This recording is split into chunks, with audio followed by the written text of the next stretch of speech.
नाम जप या मंत्र जप का आध्यात्मिक और मनोवैज्ञानिक दोनों ही महत्व हैं।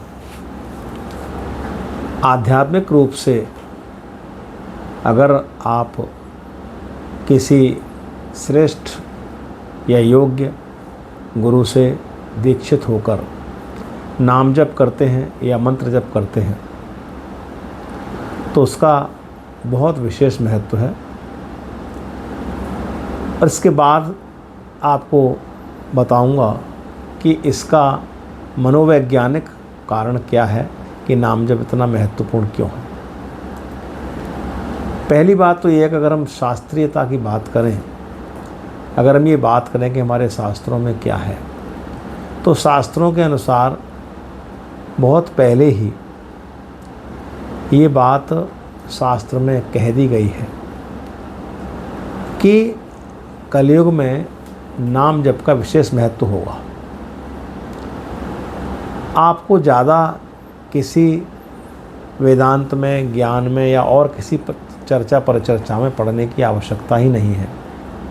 आप केवल नाम जप कीजिए और जितना अधिक नाम जप करेंगे, जितना अधिक मंत्र जप करेंगे, उतना ही आपका आध्यात्मिक और आत्मिक उत्थान होना निश्चित है।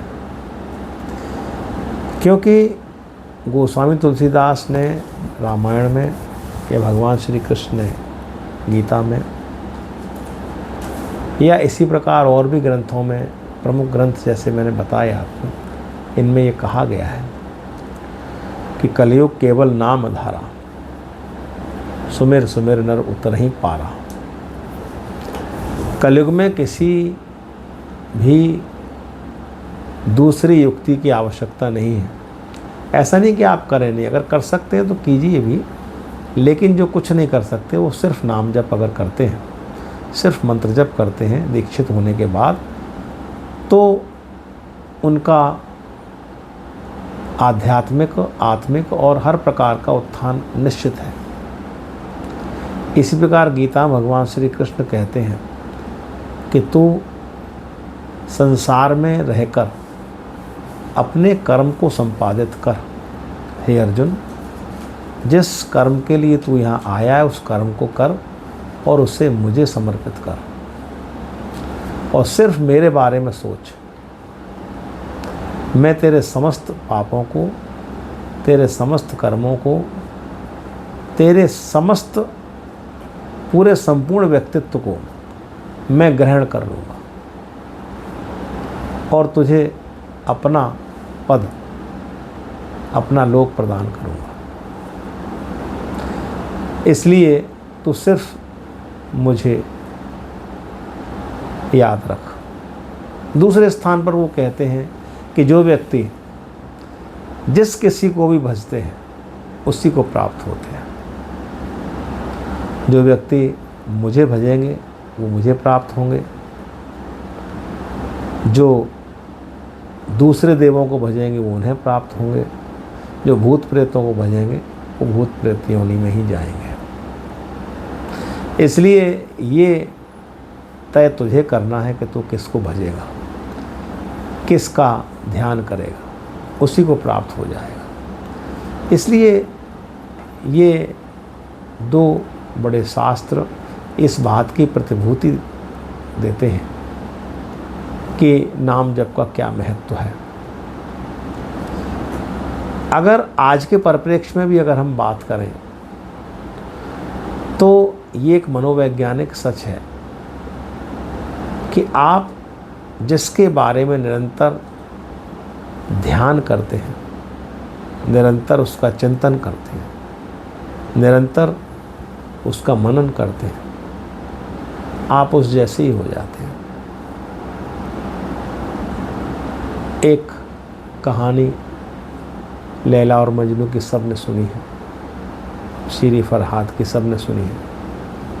हालांकि ये जो प्रेम कथाएं हैं इनको परमात्मा से इनकी तुलना करना व्यर्थ है, मैं तुलना की बात नहीं कर रहा हूँ। लेकिन जब ये इहलोक की रचनाएं हैं, जो यहाँ की ये कहानियाँ हैं जिसमें मजनू सिर्फ लैला का स्मरण करते करते वो स्वयं ही लैला हो गया। इस बात का तो प्रमाण है। तो इतना उसकी एकात्मता लैला के साथ हो गई कि दोनों में कोई अंतर न रहा। और ऐसे बहुत से किस्से हमारे शास्त्रों में हैं जिसमें कि एक व्यक्ति दूसरे का नाम स्मरण करते करते उसी जैसा हो गया।